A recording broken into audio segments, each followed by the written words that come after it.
I feel good, back running, doing DB drills, everything I need to be doing leading up to training camp. So I think I'll be ready day one of camp. How challenging was it to play that second half of the season with the injury?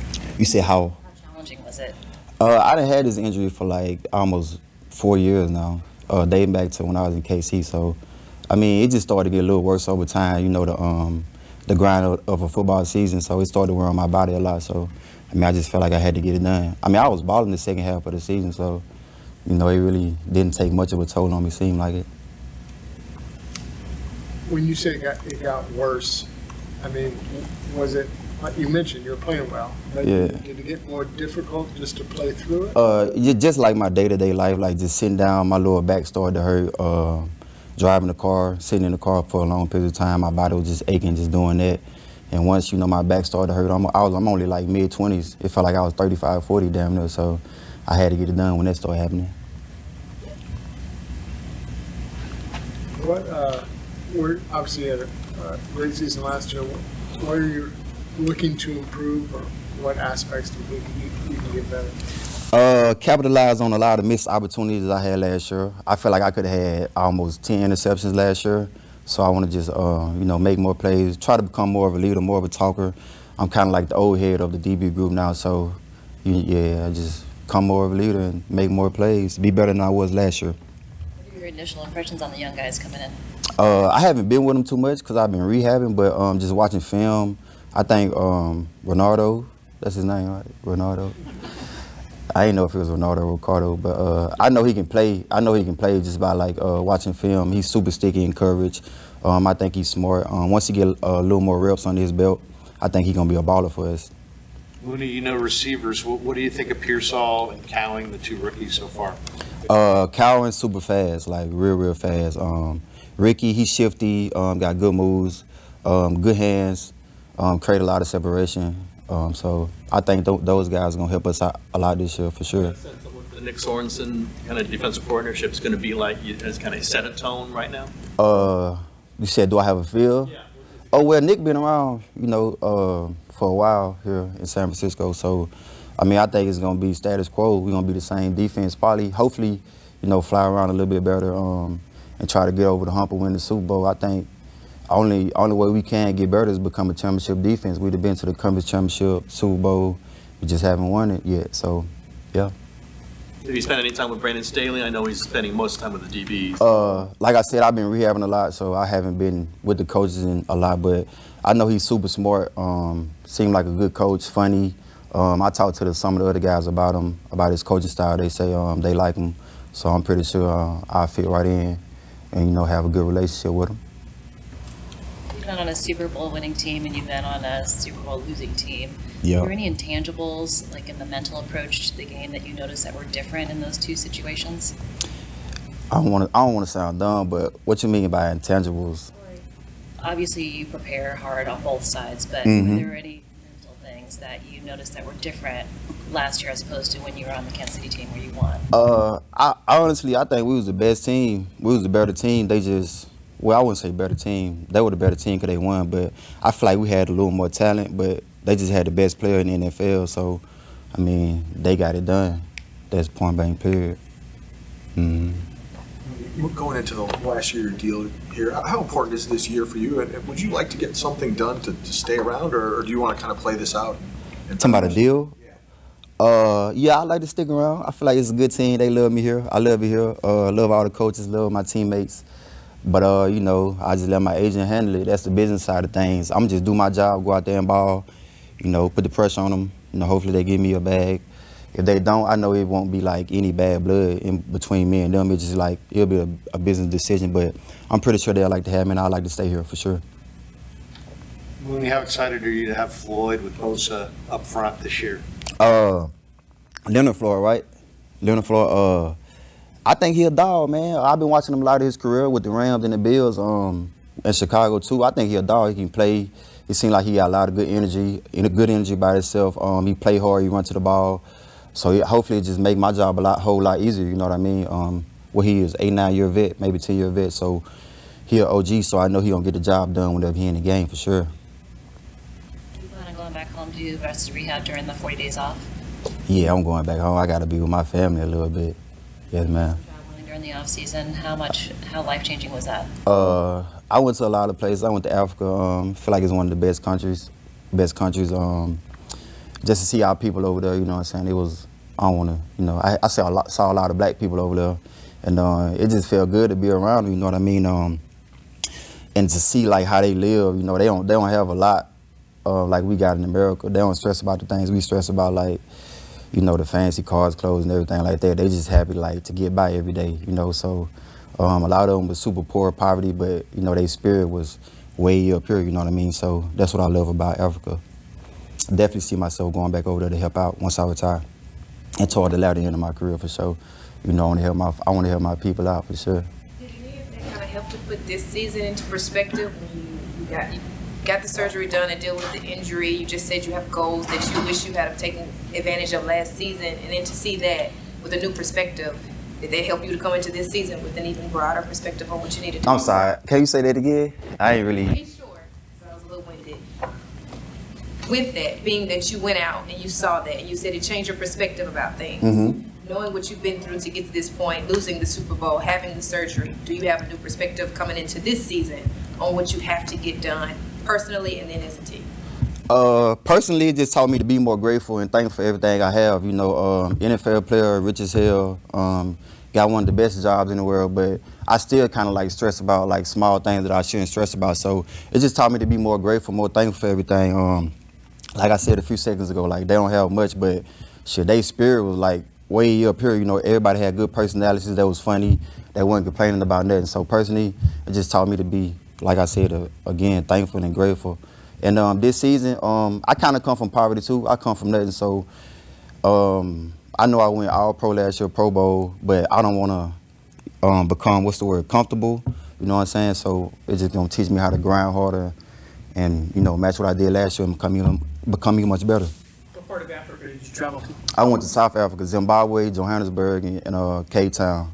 All three of them was a vibe. I love all three of them. Made some friends out there. I'm gonna fly one guy out here that I met out in Africa to meet his daughter. She go to school in Denver. I think she go to culinary school, and he can't really afford to come out here. So, you know, I'm helping to come out here for sure. I feel good when I do stuff like that. Yeah. Thanks, Bernie. Thank you. Well, what's been your first impression of Ricky Pearsall and how he's fit into the offense? Been really impressed. Just going back and watching Ricky, you know, he's very fluent in and out of routes, and he got really good hands. What kind of advice are you giving to Brandon during this time? Much as I can, actually. I know this is a stressful time, and he's done a tremendous job throughout his career here. And when it comes to things like this, it get tough, and some things you kind of take personal, and it's just like overall, it's just a stressful process, to be honest with you. Kyle said Ricky's working at all three positions. Do you remember as a rookie how hard it was to try and pick up on all the nuances of the offense? Oh yeah, for sure. This is one of the most complicated offenses I've ever been a part of, and this is the only one I've been a part of. So still to this day, it's still new stuff week in and week out. When you went through the process that Brandon's going through right now, did you feel like the stress of it affected you in any way that year? Oh yeah, for sure. At the end of the day, you want to get what you deserve, and at the end of the day, you hope it happens, but it's not going to happen in a timely manner that you want it to happen. It's just, it's just a waiting game, and just, in this situation, you just let his agent communicate with them, and they communicate back, and it's just a back and forth for a long time. What's it been like for you, having gone through that process 2 years ago, now to see so many other wide receivers almost on a daily basis getting theirs? Do you take pride in that position to see what other guys are getting? Oh yeah, for sure. It just shows all the hard work that other people put in, and people just getting what they deserve. Well, your name certainly kind of was brought up too around the draft, and John and Kyle did not deny that they'd at least take calls on you, on Brandon, on anybody. Did you hear that, and what was that like to hear? Yeah, I heard it. Had a conversation with my agent about it. That was going back and forth with whoever it was, but it was a thing at first, but we done moved past it, so we're here to get better. It's been noted that you don't have a lot of money next year, so possibly they could get out from that. I mean, do you realize that when you sign the deal almost, or does it hit you now? This might be your last year. I mean, at the end of the day, contract was signed. I know what I signed up for, and we just focus on this year. Seen a lot of veterans not participate in OTAs and minicamp. Why was it important for you to be on the field for OTAs and minicamp? I came back phase 3 last year as well, so it's just like the routine that I've built, and I've always been here mandatory minicamp, so I mean it's just the routine I have. Why the change to number 1, and how does it feel being in it for a little while? It was good. That was the only number I ever wore in my life, so I always wanted to go back. I actually offered Jimmy some money not to wear it the year that he wore it, and he wasn't going for it, but he just sold it to Stephon, but whatever. So I mean, it was cool to get the number back and just get the Samuel Senior on the back of my jersey, kind of represent me and my son. Well, what do you do in these 40 days between now and camp? Do you ramp it up? Do you run? What's your workout? Does your workout change? For sure, you got to take a break. Take my son to Disney World, wherever he want to go, where his mom got it planned, because I'm not a planner. I just go and have fun, and then after that, I'll ramp it up and get ready for camp. Your thoughts on McCaffrey getting a new extension? When I seen he came back, I kind of wanted some money from one of my teammates because they said he wasn't coming, but I knew he was coming. But, nobody want to give up money. But anyways, it was kind of cool to see it get done. Like I said, it's just good to see people get what they deserve. And at the end of the day, we move past it and we just getting better and better every day.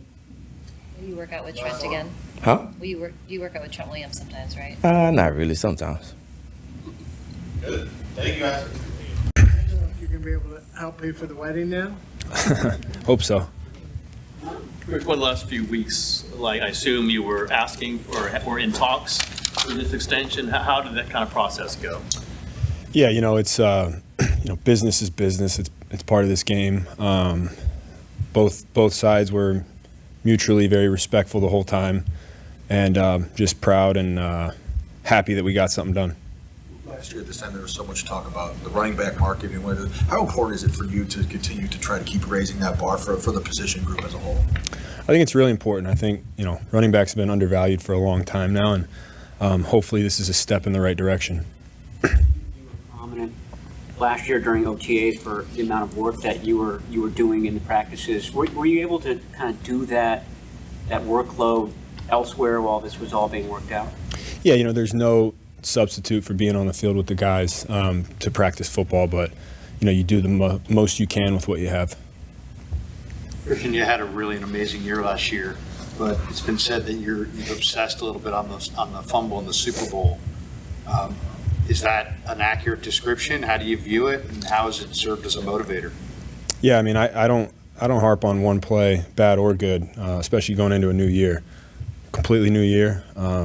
You just got to focus on one day at a time and just stick to your process, whatever that may be.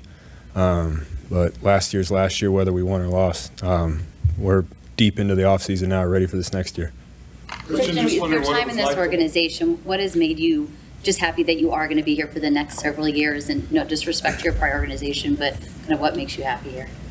I really appreciate the players on the team. I think anytime you sign an extension, obviously you're individually really happy, but then you also have to think about the other guys on the team who have helped you get there and who are a big part of your individual success. So I really, I'm very thankful that I'm on a team with guys like that, with a great staff, just an overall great organization, takes care of the players. And so I've had nothing but an amazing experience in my time here, and I'm really fired up that I'm staying. Just wondering what it was like to walk out in the field. I saw you shaking hands with a couple of players when you first got out there. What was the sense of relief? Yeah, I think it was awesome. I'm very fortunate, man. I'm really blessed and thanking God every minute just because I feel really good. But at the same time, we got to win football games, and that's the business side of it. And you got to learn how to separate the business side, and then when you're back on the field, make it about the football side. But I'm definitely not just ignoring it. I'm happy. I'm excited about it, and appreciate the guys on the team. Initial impressions of Isaac Renda? I think he's great. I've been with him for one day. I think both all three of the new running back additions are fantastic. They're smart. They're detailed. They go about it the right way. You can tell that instantly. And, listen. Coach T's on them, and they listen, they respond, take coaching well, and excited for all three of them in the room. What was it like for you watching the draft with Luke getting drafted, and what's he going to watch? Yeah, that was awesome, man. It was emotional. It was so cool to you know, he's like the little brother of the you know, didn't really kind of hit me when I saw his name go across the board. You're like, damn, that's Luke's playing in the NFL. Like, but I was just so proud of him, and I know how hard he's worked. I know the journey he's been on. I know the ups and the downs that he's gone through, and he's done nothing but persevere through them. So I'm fired up for him, and hopefully he has a lot of success. We always talk about like championship windows, and we know how talented this roster is, but there's some older players on it too. And Armstead, you know, had left the team this year. How much window do you see for this team? How much extended does this team have a chance to keep this window open to win a championship? I don't know. I know we got a window this year. That's all I know. So I'm focused on this year and taking it, you know, one day at a time, 1 week at a time, 1 year at a time. Bobby Turner and how he's really on the young running backs. He also is very much on them during the whole draft process. Did you have contact with him when you were going through that at all? Yeah, I met with him in the train station late at night in passing for a little bit and just got to talk to him. But, you know, my dad played for the Broncos when he was the running back coach and Coach TD, and so obviously I knew who he was and I'd already heard the legends. So I was fired up just to be able to chat with him for a little bit, and, you know, all kind of comes full circle. So thankful he's my coach, and, you know, just in lieu of this extension, you know, he's somebody that plays a huge role in that. Leonard Floyd actually spoke last week and said the difference in this team compared to other teams is how hard this team works. You've just extended for an extra 2 years. If you can kind of specify what is the difference with how this team prepares you guys to go out there. You just spoke about the window compared to maybe other teams that you've been a part of. Yeah, I think the difference is the culture. Culture's been set for a while, and the standard is really high. I think when you have a lot of really good players who are also your hardest workers, it's a recipe for success, and it's the way that we're coached, I think, is different. You know, it's all about football. You know, when you get in these meetings, you're going over football. You're not just going over technique, but you're going over the attitude. As an offensive player, I love watching the defensive meetings when Kyle's coaching up the defense, because you start to understand the attitude of the team and the tone setters, and there's a certain way you play football, and hear the film examples of it. And I think the combination of all of those different things, the way they feed you, the way they take care of you, and the training room, all the weight room, all these things that kind of come together, you get a full buy-in. And I think when you have a full buy-in, especially from your most talented guys, it's a good recipe. This contract will take you into your 30s, and since you're a running back, you're supposed to like fall apart on your 30th birthday. Do you view that as just another challenge to show that you can be different? Yeah, I've never really listened to all that stuff. You know, I think I've seen a lot of backs have a lot of success into their 30s. So I've never really listened to any of that. I feel good. That's all I know. All right, one thing. You said you met with Bobby Turner in a train station late at night. What was the train station? That's where the combine is, at that hotel in Indy, like yeah. No, yeah. I could see how that would be a confusing statement, yeah. Does he still have that much contact with you now that you are running for him underneath him as a coach? Oh, yeah, constant communication, yep. All right, thank you guys. Appreciate it, guys. Thank you.